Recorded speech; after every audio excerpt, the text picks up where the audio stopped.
How would you like to be able to read other people's minds? Well, the next best thing is here. When you know how to read a person's name, you know how the person thinks, feels, and behaves. Each letter in our name holds a key to unlock our true essence. Our name contains both our gifts and challenges in this lifetime. Mnemology science discovers personality secrets hidden in the placement of the letters of our names, including the first and last impression people remember about us. Sharon shows us how to interpret the arrangement of letters as outlined in her book, Know the Name, Know the Person. Sharon Lynn Wyeth created mnemology science after 18 years of research and testing her theories, and has supported thousands of people around the world in understanding themselves and others better.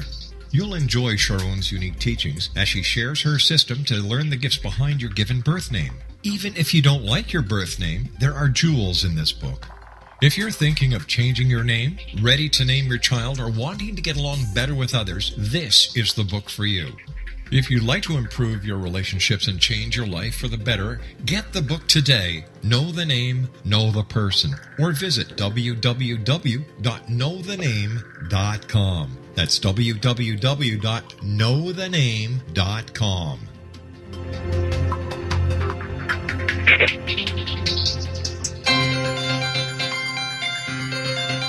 This is the X-Zone Broadcast Network, broadcasting worldwide on broadcast affiliates and satellite program providers, including CNN Broadcast Network, Sirius Satellite Network, Star Media, Good News Radio Network, Angel Broadcast Network, Wiki Broadcast Network, and WPBN TV. For more information on the X-Zone Broadcast Network, visit us at www.xzbn.net.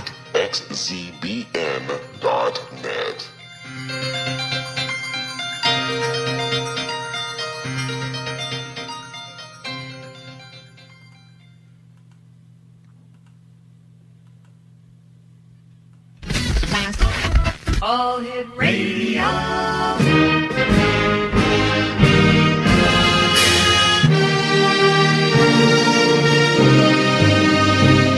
Welcome to the X-Zone, a place where fact is fiction and fiction is reality. Now, here's your host, Rob McConnell.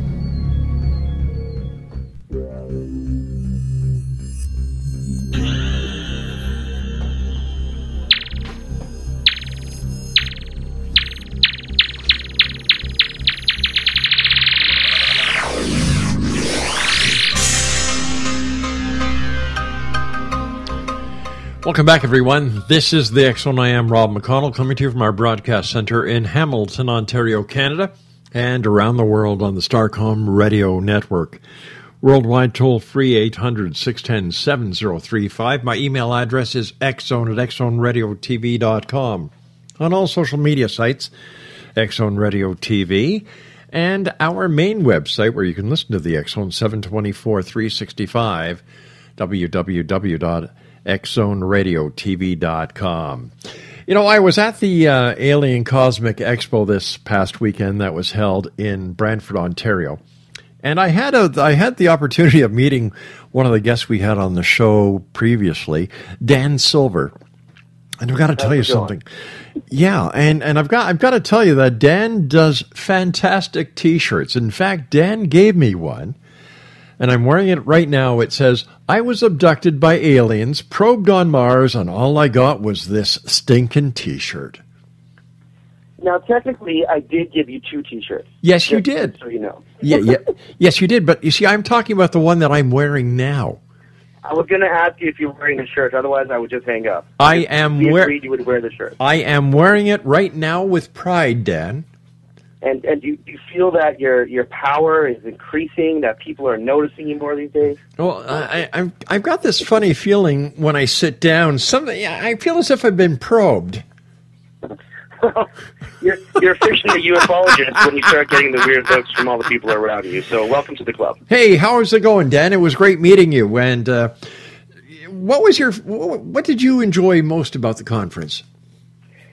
Well, first off, it could have been one of the biggest disasters of my life. Me and my business partner actually went to the hotel with 260 blank T-shirts. Yeah. Because none of the screen prints were working. Oh, gosh. We pulled a 12-hour Breaking Bad type session in the hotel room because we stole one of the lobby tables that were about 20 feet wide. We laid out all the inks and the chemicals, and we hammered out about 150 shirts right till 8 in the morning and started selling. So what could have been disaster turned out to be pretty good. Now let me ask you, Dan, is there anything you would have liked to see that could have been done differently? One of the things that a lot of us were talking about who saw some lectures, but we would have liked to see possibly some debates going on. There was also never any Q&A, right? They do the lecture, and then we just leave the room. Yeah, we get to talk to them afterwards, but I think it would have been interesting to have some of the speakers be able to debate. Like, for example, the two most popular speakers, I would say, were Michael Horn, because of the Billy Meyer case, and Stanton Friedman. Now, I'm not sure if we had a chance to talk to them. I talked to both of them privately for quite a while, mostly Michael Horn. Right. They absolutely despise each other. Yep.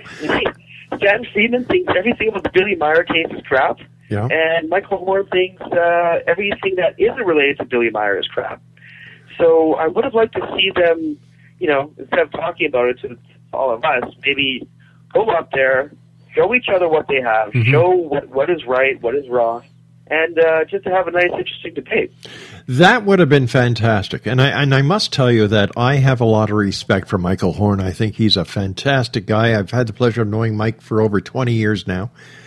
And on the other side, I feel the same way about Stanton and Friedman. They both have their beliefs. They're both set in their ways. But in my opinion, they're both great guys. Yeah. I'm actually joining. The Billy Meyer group in July. Good for you, pal. I talked with Michael Horn many times about the Billy Meyer case. I mentioned last time on our show was what first got me started. Yeah. And considering, I'm sure Michael Horn has probably faced the most ridicule out of any ufologist in the entire world because of how extraordinary the Billy Meyer case. And it's like you say, they seem like both great guys, both well-researched scientists, and for some reason, they both think that the other story is complete crap. Those were Stanton Friedman's words. Billy Meyer is crap, and I just don't really understand that. If he's such a thorough researcher, and the overwhelming evidence that Michael Horn presents would make any logical scientist think that there's something there. One thing I admire in both Stanton Friedman and Michael Horn is that over the years, they have never changed direction on what they believe or what they stand for. And I've seen this happen with so many people within the UFO community that it's really nice to know that Michael Horn will stand his ground on Billy Meyer, and Stanton Friedman will still persist his scientific ways in trying to prove the existence of UFOs. They don't change, and I think that's what's missing in a lot of the different ufologists out there. Dan, are you there? Craig, did we lose Dan? How did we do that, Craig? Let's try and get him back. All right, Exo Nation, I apologize for this little bit of a glitch we have here. It seems that we have lost the signal with Dan Silver, but I will tell you what, his website is the-madison-vortex.myshopify.com. All right, Craig, what do I do to try and get Dan back here? Okay, I've got that up. And let's try to see if this works. Oh,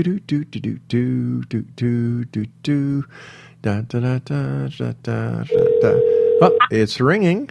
Hello. Hi, what happened? Did you get abducted by aliens? I think it was either aliens or Illuminati. I'm pretty sure, or maybe it was just Stanton Friedman not liking me liking Michael Horn so much.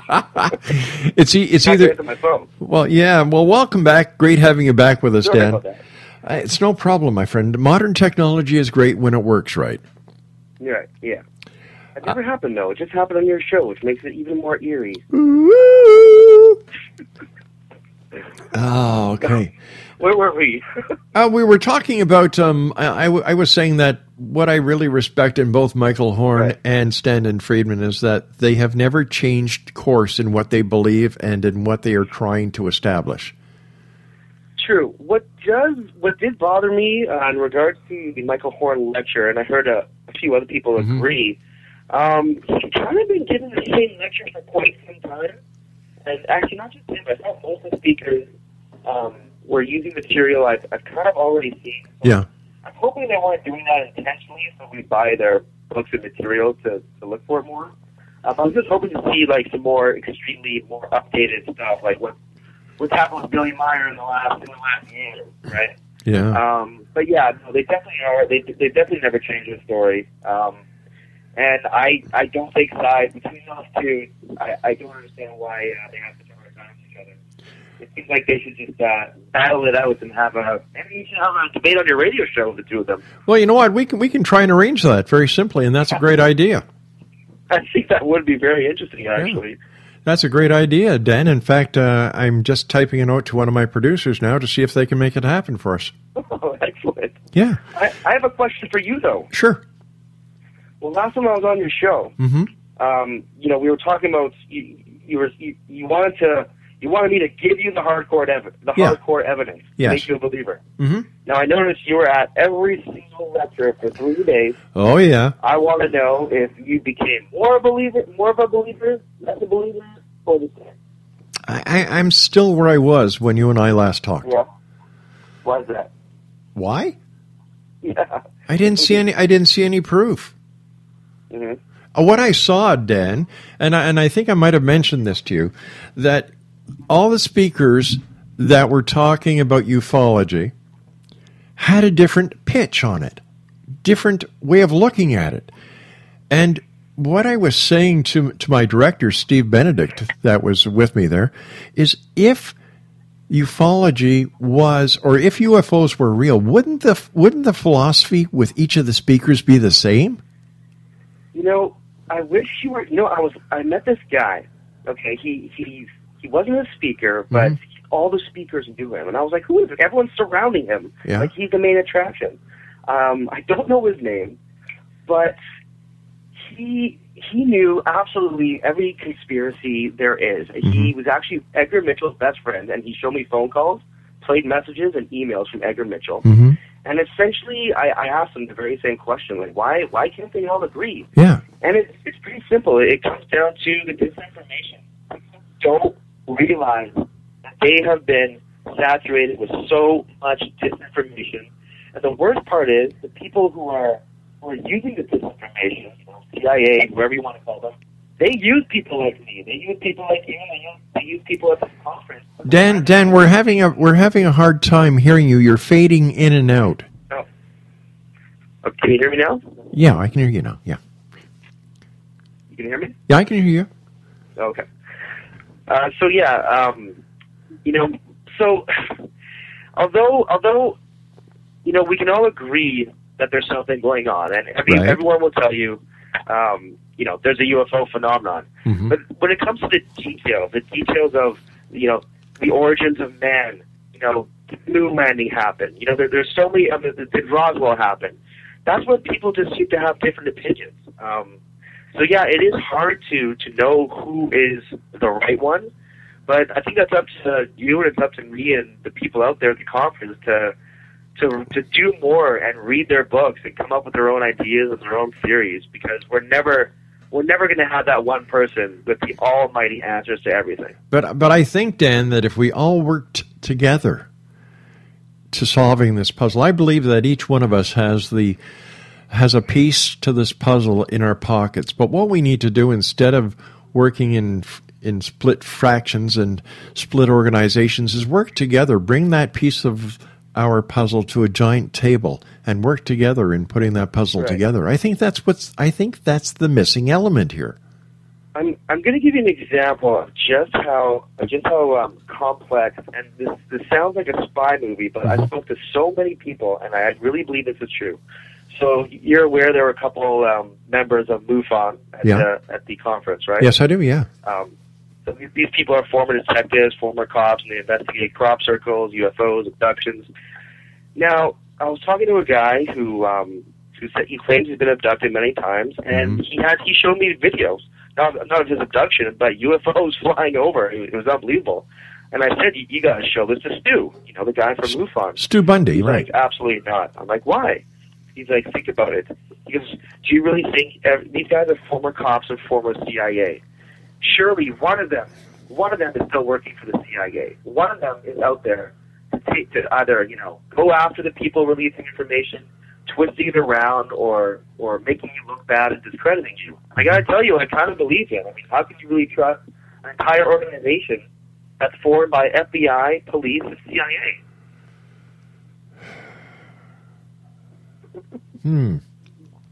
So it's an example of how complex things can be. I'll give you another. He has amazing footage. Mm-hmm. He has amazing stories that could probably answer a lot of questions we have. Right. And he's just been around long enough to know that it's a dangerous game.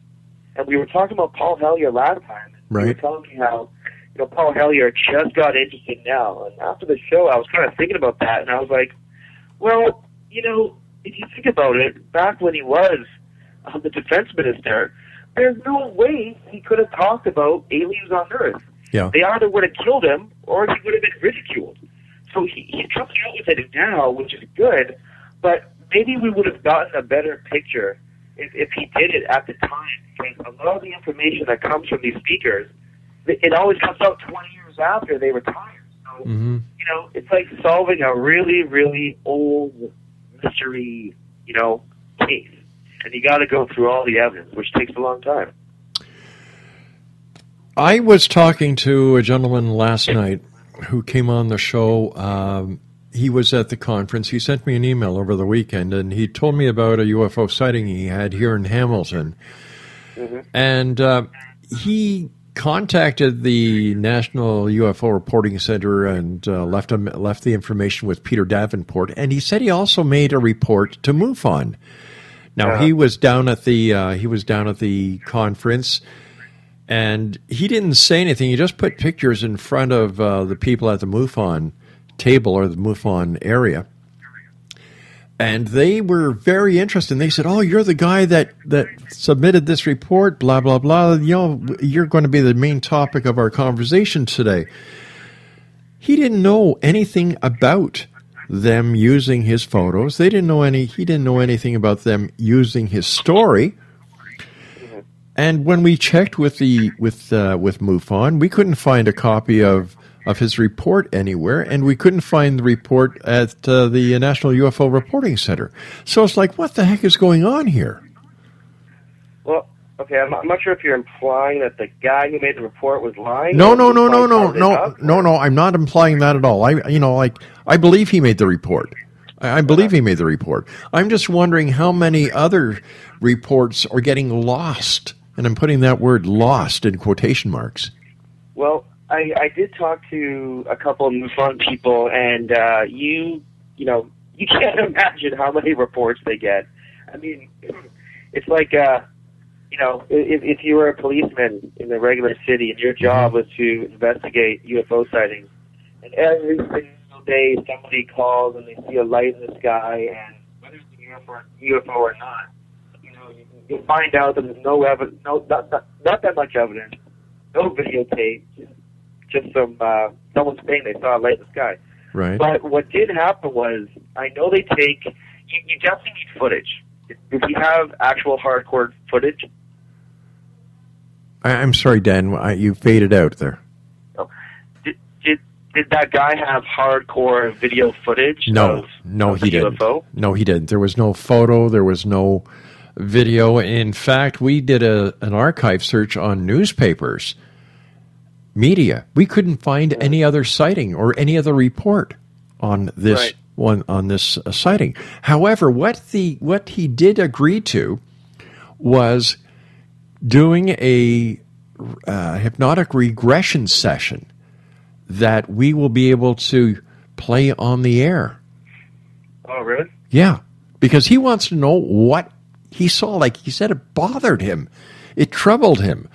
what he saw, and he wants answers, and that's something that is very important, I believe, is that people get the answers to the questions that they're so desperately seeking. Well, unfortunately, when people finally have the courage to call MUFON, without hardcore evidence, they just get filed into statistics. Okay, I actually met a girl who came in on Saturday. Right. She came in from Kitchener to check out the UFO conference, and obviously I was trying to sell her one of my glorious T-shirts. We ended up hanging out for quite a while, and I said to her, I'm like, look, you're here for a reason. I can see it in her eyes. What's going on? She flat out came out of the UFO closet, told me she's been abducted dozens of times since she was 5, and because of the abductions of these humanoid gray aliens, she developed telepathy and psychic abilities.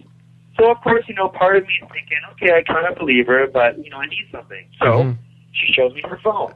She showed me 3 absolutely stunning videos. Okay, right away I saw Stu Bundy in the lounge. Tapped him on the shoulder, like, you gotta come see this. The guy jumped up. She's now starring in 2 documentaries because of her footage. And that's what I mean by, if you don't have anything hardcore, how are we supposed to convince people like you, people who want to know the truth, and people who are open-minded, but we can't convince them without a video, bottom line. And her video was pretty stunning. She didn't have any aliens on video, but her car was parked on a home with no lights, and as clear on a security camera showed this glowing orb that was circling super fast around her car in all different directions. This went on for 3 hours. And at one point, the orb even went straight up to the camera, because it somehow knew there was a camera, and was literally demonstrating what it was doing in front of the camera. And that night, he was doing interviews for documentaries. We lost you again. We lost you again, Dan. What's going on? Can you hear me now? Yeah, I can hear you now, friend. Okay, sorry about that. Yeah. What's the last thing you heard? That's what it sounded like. Well, I'm saying that I met a girl who had stunning UFO footage, and MUFON took it right away, and now she's going to be in 2 documentaries at least. The point is, to convince the world, to convince people, you have to have it on camera. You have to have a picture. Otherwise, no one's going to believe you. I believe people, even if they don't have it, but if you're trying to convince the world, you're going to have some proof, some hardcore proof. So, what was your biggest letdown at the convention? Well, I was getting a little frustrated by some of the psychics of the vendors. I think there were a couple of real ones. The problem is when you attach psychic mediums at the same conference as UFOs. Yeah. And a lot of people don't believe in psychics, don't believe in UFOs. But if you're an average person, you walk into the conference, and some of these psychics are doing some demonstrations. Some guy came out to me with a copper pendulum. He's flat. I was rubbing my sore neck, and he's swinging it around my neck. I can see him swinging it with his hand, and he's trying to tell me that was pure energy, and he's not moving the pendulum. I'm like, well, what do you mean you're not moving the pendulum? I could see your hand swinging it. And he's like, oh, no, the pendulum is swinging my hand. I was like, okay. So sometimes, when you have something like that, I'm not going to say who's real, who's not, but, if someone were to walk in and see that demonstration, it kind of puts them on the wrong path. It kind of doesn't represent the people who are speaking about the aliens. I'm not sure if you encountered any of those people at the conference. Yeah, I did. And mind you, only when I was in the restaurant or going to the restaurant, because as you know, I was with my production crew in the main room. Who do you think? Wait a second. I'd just like to go back. You and I were talking about question and answers. I believe that you're right. There should have been question and answers, because that gets the audience the ability to ask questions of what you've just said. So I agree with you 100%, and that is something that was missed by the majority of people who were there. Yeah, I was going to say that was probably the biggest disappointment. You can't just it was good that some of the speakers were treating us like we knew what we were talking about. But they have to remember that some people may be there on the fence, not too sure. So you can't just drop the information, assume we're going to say, "Oh, that was great, buy your book," and leave. I had tons of questions for these people. I got to ask them personally later on, but not everyone who was paying good money, the hard-earned money, got that chance to ask these people the questions. What I found very strange was that the gentleman, his name is Kevin Estrella, who had the sighting here in Hamilton, who went there, was talking to the people at MUFON, who were going to be talking about him in the presentation that they were giving. They did not invite him to participate in the in the talk that they were giving. Now, if that would have been me, having the opportunity of having someone that I was going to be talking about there, I would have brought them up on stage to tell their story. That is very strange. Yeah. It would have been nice to at least save the last 15 minutes. Well, there was only one person who did that, and that was Emily, the red-haired girl who had the actual encounter with the Greys. I'm not sure if she spoke, but she was talking to people. They're doing a documentary on her. Do you know what I'm talking about? Yeah, that's the young girl who was with, I believe, 16 other people in Zimbabwe. Yeah. Yeah. Yeah, it would have been great to just hear her talk the whole entire time. You know what I'm saying? But she wasn't one of the main feature attractions. This is one of the most famous cases in the entire world, aside from Billy Meyer. Yep. Only because even though there was no actual footage of it, I think there was like 80 kids actually or something. The number was pretty high. And MUFON did investigate, and every single child corroborated the exact same story. That these two alien Greys were on the ground sending telepathic messages, and they all word for word remembered exactly what the aliens said. Let me ask you something. Yeah, Let me ask you something, Dan.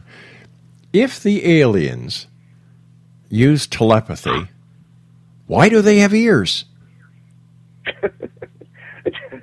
Depends which aliens. Well, I think they focus a lot on sound frequencies as well. So even though telepathy is their first, why do we have belly buttons? Well, I know, right? Why do we have nipples? Men have nipples, right? I mean, but it gives the women something to tweak. I don't know. Exactly. Put your jewelry on it. I don't know. But no, I mean, there's. There you go, Dan. Another T-shirt. I have nipples to wear my jewelry with. Yeah, there you go. Yeah. They do have a small mouth, and I've heard that their vocal cords are not very developed because of telepathy. So I'm quite certain that, let's say, the aliens have been around a long time, that hundreds of thousands of years ago, right? They may not have had telepathy. They actually use their mouth like we do, but through advancements in technology, they were able to develop telepathy, which one day we might be able to do. And, therefore our ears may shrink and our mouths may get smaller because we're not going to use it as often. So, tell me, Dan, was there anything there that surprised you?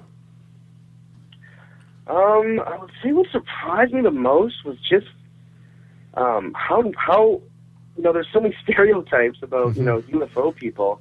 Every single person I met was just a normal guy. Yeah. They have their other jobs.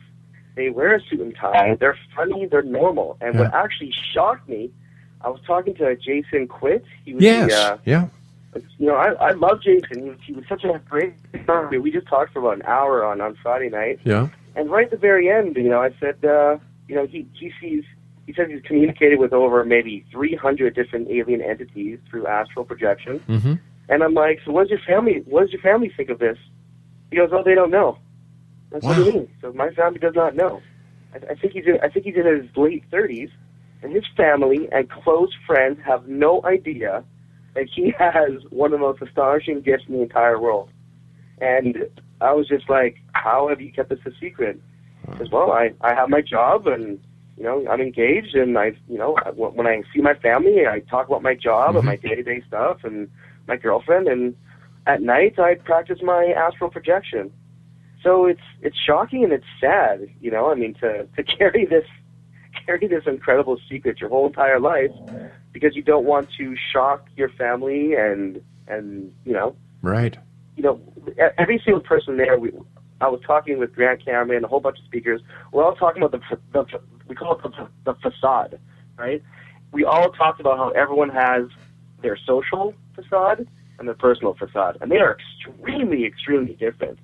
I mean, and that was the amazing thing was is when we were all hanging out and drinking in the lounge, their day-to-day facade was just gone. It was like a new facade was coming. We were just being ourselves, talking about aliens, talking about experiences, no fear and no judgment. And, I mentioned that last time.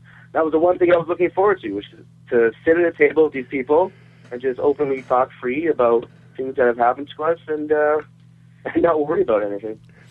You and I have to take a short commercial break. Please stand by. Exo Nation, my guest this hour is...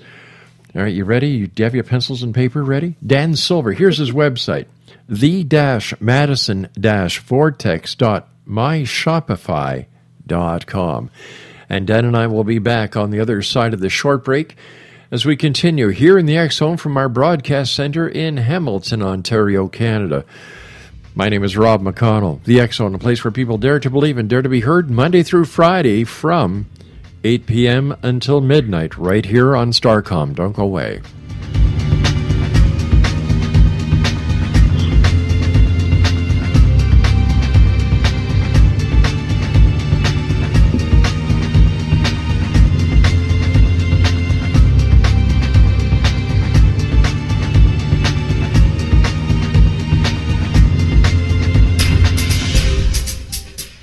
In Victorian England, a famous theologian posed a perplexing riddle. Why are the two top personalities in the Bible tagged with the numbers 7 and 11?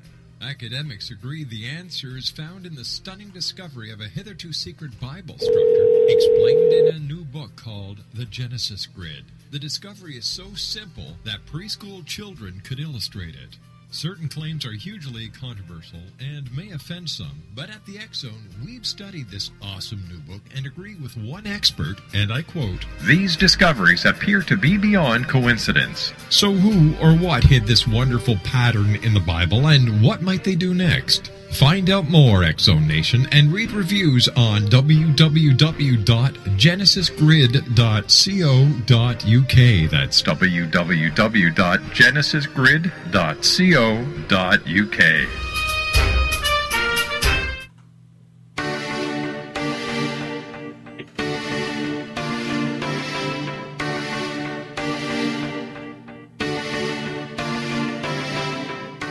What if someone told you you could live to be 120? Would you believe him? What if he told you the Bible guaranteed it? All you needed to do was follow his rules and buy his products. Would you do it? What if you invested 20 years of your life in him? What if he tested his substances on your child? What if your child became brain damaged as a result? Meet Dr. Tyler Belknap, a fast-talking Texas admin turned health guru. At the helm of a vast health food and supplement empire, he has established himself as the authority on nutrition and longevity. But what his followers don't know is that his products are laced with bizarre psychoactive substances from genetically modified plants developed in his very own secret lab. No wonder his customers can't stop using them. Tyler Belknap will stop at nothing to keep his edge in the market, even if it means experimenting on children. Chasing 120, a story of food, faith, fraud, and the pursuit of longevity, a novel from the pen of political cartoonist Monty Wolverton, is an easy and entertaining read full of rich characters and intrigue. It hits home in a world filled with all kind of hucksterism and offers a glimpse of what can happen when GMO technology falls into the wrong hands.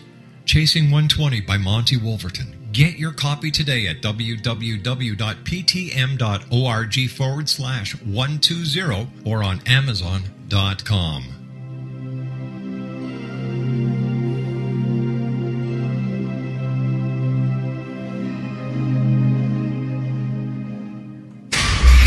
Florida drug dealer made a serious mistake when he dared peddle his poisons on the schoolyard of Robert W. Morgan's preteen daughter. Morgan, a budding film director, tracked him to his hidden Everglades lair where his meth lab mysteriously blew sky high. When Morgan's demands to police to make grammar school playgrounds safer from drugs were ignored, he sought the counsel of CIA operative Frank Sturgis. Again, he was warned to give up what was becoming an obsession. Instead, Robert used his reputation as a filmmaker to infiltrate the mafia by stroking their egos and offering to make films for them offshore so they could import them as foreign product without paying taxes. When they agreed to build him a studio in Panama, Robert called the DEA and FBI and offered to work undercover. In time, their combined efforts revealed how the mob was secretly laundering billions of dollars through the Vatican Bank in Rome before returning to the States as foreign investments. Now read Morgan's story, Citizen Spy, Vatican Cover-Up, The Mob, Money Laundering, and Murder, available at Amazon.com, BN.com, and Borders.com. Hi, this is Eric Rawls of Cosmoverse.com, and you're listening to Rob McConnell in the X Zone. Hi, this is Blade Runner, and you are listening to Canada's #1 paranormal radio show, The X Zone, with Rob McConnell. Hi, I'm Laura Sabrin of Feasty Fields Organic Vineyards in Jordan, and you're listening to Canada's #1 paranormal radio show, The X Zone, with Rob McConnell. Hi, my name is Lady Ashley, the White Witch of Niagara-on-the-Lake, and you're listening to Canada's #1 paranormal talk radio show, The X Zone, with Rob McConnell. Welcome to The X Zone, a place where fact is fiction and fiction is reality. Now, here's your host, Rob McConnell.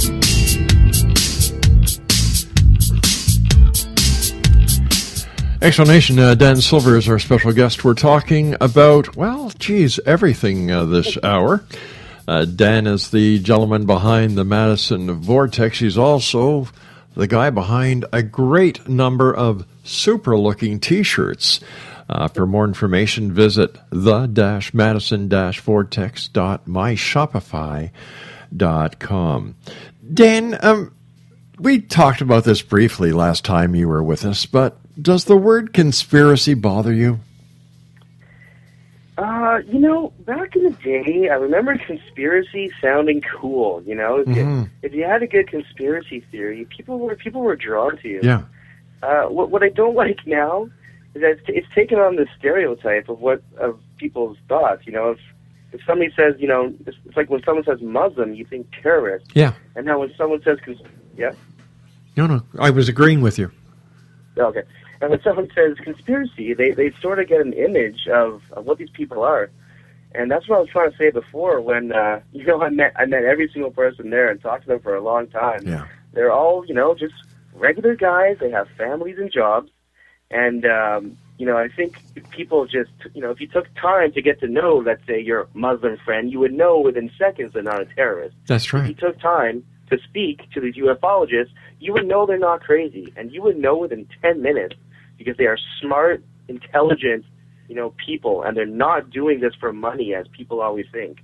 I was talking, I got Len Kasten's book, and, this guy is not, he flew in on his own dime, right? He just wants to get the message out there. He's not going back home to his $1 million mansion by any means because he's writing books about aliens. In your opinion, I'm talking about these conferences in general. What should be done to improve these UFO ET conferences? Well, I feel like they were holding back on the hardcore evidence. Paul Hellyer is a great speaker and he's well respected. He was talking a lot about the money mafia, and it does tie into the secret space program and stuff like that. But you kind of expect them to have inside information, you know. And I was saying earlier when I was talking to that guy who was Edgar Mitchell's best friend. I mean, if you heard, I was looking for you. If you heard this guy talk, you would be like, why is he not on stage and why is he not on your show? Because you would not believe the stuff he was telling me. I mean, he was talking about, he worked for NASA for 40 years. Okay, he was there when we landed on the moon. He tells me a story that Edgar Mitchell flat out told them about three massive alien spaceships hovering over their heads for 3 straight days. One of the other astronauts, can't remember his name, was absolutely freaking out. And he tells me that during the live feed, although there was like a 3-minute time delay, right? Edgar Mitchell said to the guy, "Are you effing serious? You're an effing astronaut. Deal with it." Because Edgar Mitchell knew this was going to happen. So, you know, it's stories like that I want to hear. Yes. You know, he would tell me that George Bush Sr. owns all the Marriott hotels in the entire world, and that's how he was drug dealing cocaine and building his empire and financing his campaign. He said he could prove he saw George Bush's like SAT scores. George Bush has an IQ of 85. Some people joke about it, but his IQ is actually 85, which makes him probably the dumbest president. That explains a lot of things. That explains a lot of things, Dan. Yeah, it explains everything, doesn't it? You know, but this guy was showing me emails from Edgar Mitchell, so I started to believe a lot of things he was talking about. Sure. And I would like to see him talk for a while. The truth is out there, Dan, and like I told you when I first spoke to you weeks ago, I want to believe. Maybe it's because I've been subjected to so many guests. Each has their own theory, their own hypothesis, and there's not the continuity in something that you would think would be there when it comes to such an important topic. Right. Yeah, you're probably you're so right. You are probably in the worst position because you have people come on your show and they're so convincing, right? Well, they're very convincing. Some of them, yeah. Pardon? Some of them. Others, I can hear the tin foil rustling on their head. Right. But then all of a sudden, they overlap each other. They unintentionally contradict each other, and I don't think it proves that anyone is wrong. It just proves how vast and complex it is, because we can talk about so many things that have happened in the last 50 years, let's say, since the Roswell crash. But then you have scientists and archaeologists from ancient aliens who are now literally trying to rewrite history. So that's a whole category on its own. Where we came from, who built the pyramids, why were the pyramids built? Now, people like I don't know, Stanton Friedman. I haven't, he might give his own opinion. Yeah. But Stanton Friedman and some of the speakers haven't done the years of research on, let's say, just the archaeology in the pyramids. Right? He does more modern day stuff. He's a nuclear technician or nuclear physicist, right? Yes. Right. So he focuses more on the actual craft and the propulsion and light speed and stuff like that. So he might give an opinion that the people from Ancient Aliens are all crap and they have no hardcore proof. But you have to give Ancient Aliens some credit. I mean, picking up, going back in time and rewriting history is not easy to do. No, and the most significant proof of what you just said is that we all know Christopher Columbus did not discover the Americas, and yet every kid is taught that in 1492 Columbus sailed the ocean blue and found America. Bull crap. Right. And we still celebrate Columbus Day like it's some victory because we want to feel patriotic. Hey, we want to feel like we started it all. We started it first. Yeah. People get blinded by their own loyalty. They don't even care about the facts anymore. Hey, do you want to freak people out? Do I want to freak people out? I discovered this by accident a couple of weeks ago. I was in a restaurant with a group of friends and we were talking, and somebody said, "Whatever happened to the Romans?" I said, "They're the Italians." And they said, "You got to be kidding. Romans are Italians?" Well, yes. So they sat there and Googled it. So people are really naive when it comes to ancient history. Well, this is, in my opinion, there's a psychology to it, okay? Yeah. We feel a sense of control. We feel we have an understanding of our perception of reality. Deep down at some point, we're all going to question what happens to us after this life, and we like to think we know. So those people who say that God created us and I'm going to heaven, this bad guy's going to hell, it gives us a subconscious meaning to wake up and feel good about ourselves, to feel like we have control of our life by having knowledge. So when people like you and people like me throw anything that is different from what they believe, that control just, they get scared. right? And it all happens in a blink of an eye. Yeah. They think about it for a second. They get scared, and their brain just snaps right back to the old ways because they feel comfortable, right? They feel comfortable because they're surrounded by people in a church or wherever you go. They're surrounded by people who believe what they believe, and it feels good. You're part of a group. We all believe the same thing. It feels nice. And people don't want to open their minds to any truth that contradicts what they believe. They're afraid to get their head out of the sand. Well, yeah. Yeah. And in this case, the truth is scary, but, it's the truth. Don't blame me and you for just passing along the truth. Exactly. Now tell me, Dan, did you see or hear anything that made you think that maybe there are no aliens out there and maybe that we're all crazy? Well, not at a UFO conference, but, sometimes I'm listening to one of the speakers, and I'm like, oh, yeah, I believe that one. Uh-huh. And then something just comes out of the, far left field that I've never heard before. Something happened in one of the Billy Meyer stories. Oh, well, okay. See, a lot of Billy Meyer talks about is reincarnation. Right. And I've heard a lot of people who make contact with other aliens speak of that reincarnation is real, and there's no heaven or hell per se, but there is a karma when we reincarnate to our next life. Mm-hmm. So I'm talking to Michael Horn, and he says no. There's no karma, there's no punishment. You can commit as much evil as you want on this planet, and there is no punishment. And I was like, oh. And for a second, all of a sudden, I didn't want to believe it, And what I was just saying was my brain was telling me that can't be true. Right. But I'm like, well, I've been listening to Michael Horn this whole time, And then it kind of hit me. I think if it is true, I kind of started to understand why the government would want to keep this up. I mean, can you imagine telling billions of people there are no consequences for your action? You could commit as much evil as you want. You die, your soul goes up to wherever it goes, mm-hmm. and you come back and you live your life again, possibly creating more evil than you did in the past lifetime.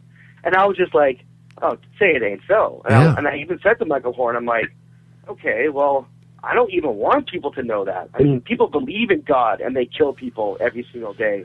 If you take away that belief of fear of God and punishment, I can't even imagine how people would behave if they knew for a certainty that they could die and reincarnate and face no consequences for their actions. But you see, I think that religion causes a paradox when it comes to how people,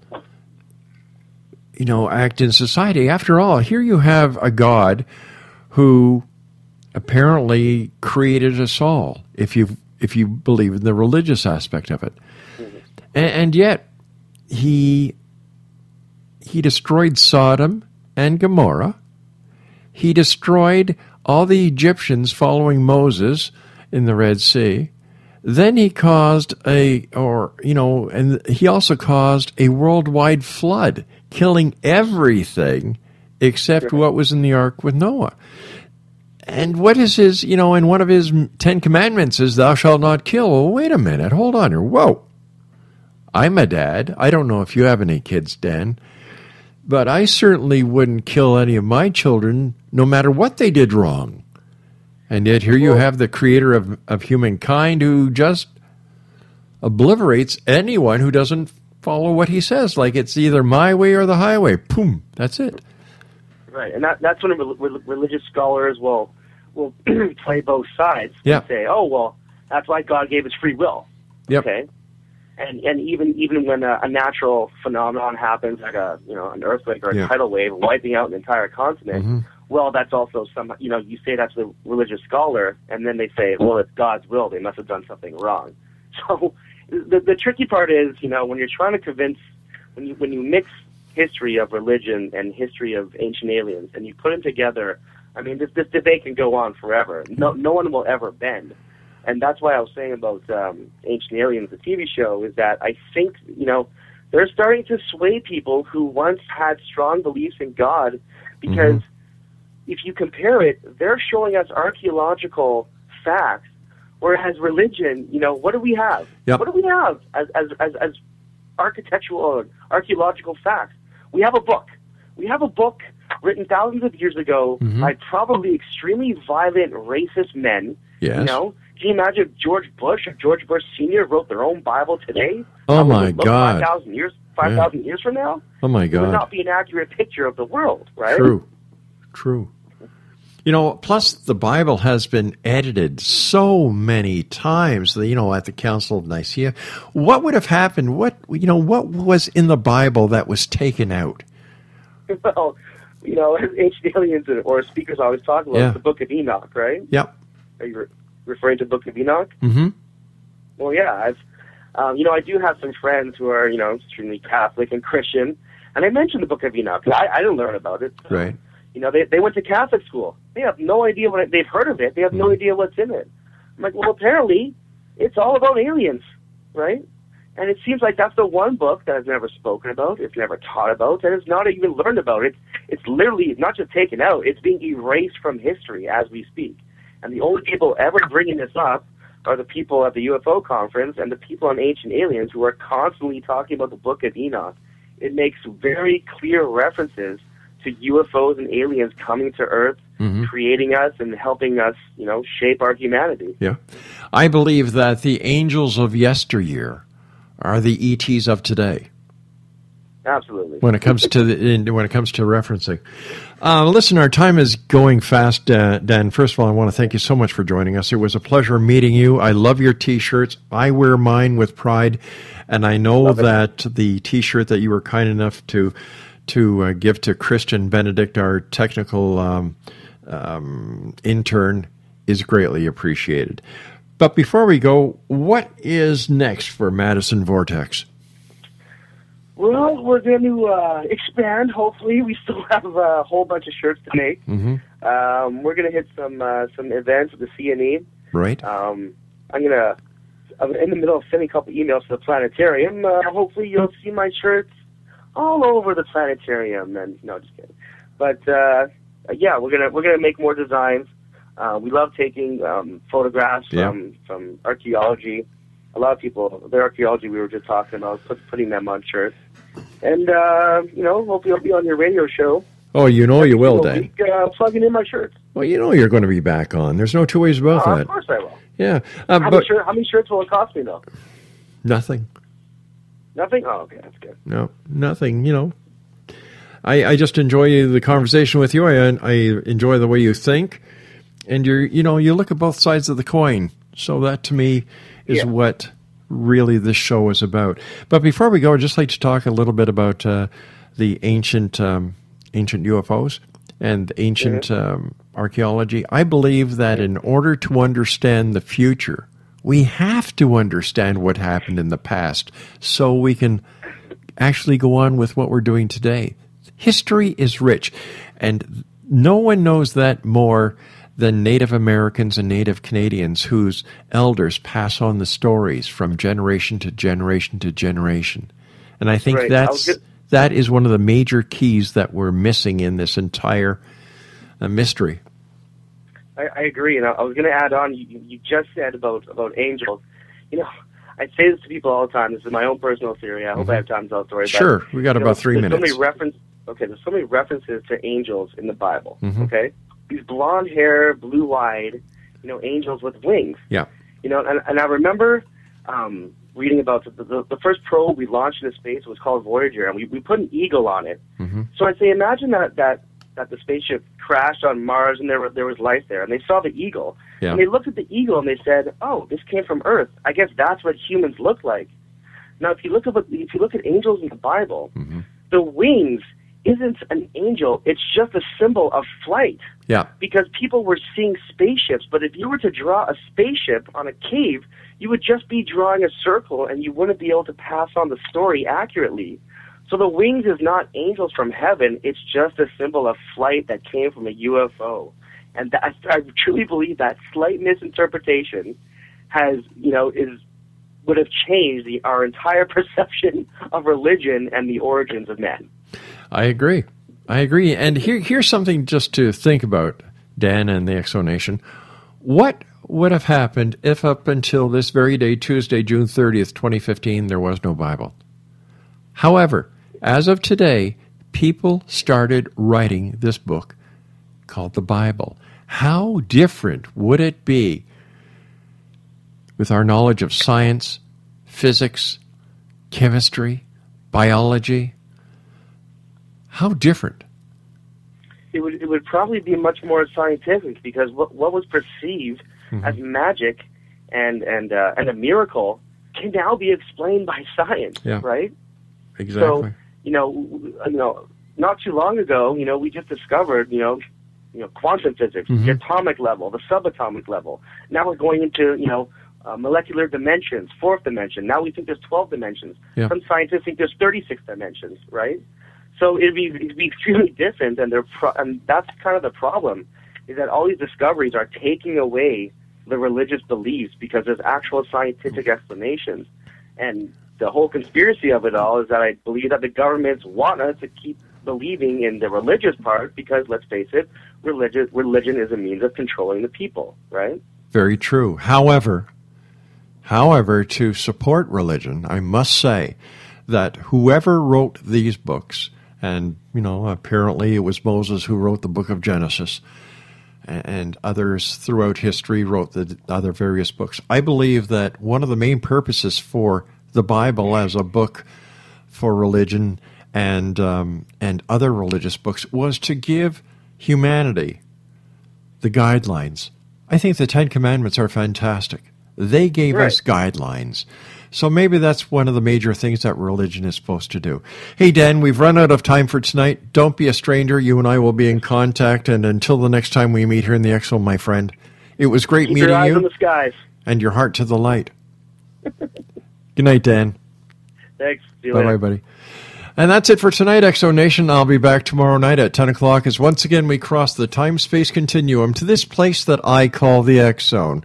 So from everyone here at the X-Zone Radio TV show and the Starcom Radio Network, as Dan said, always keep your eyes to the sky and your heart in the light. Good night, everyone.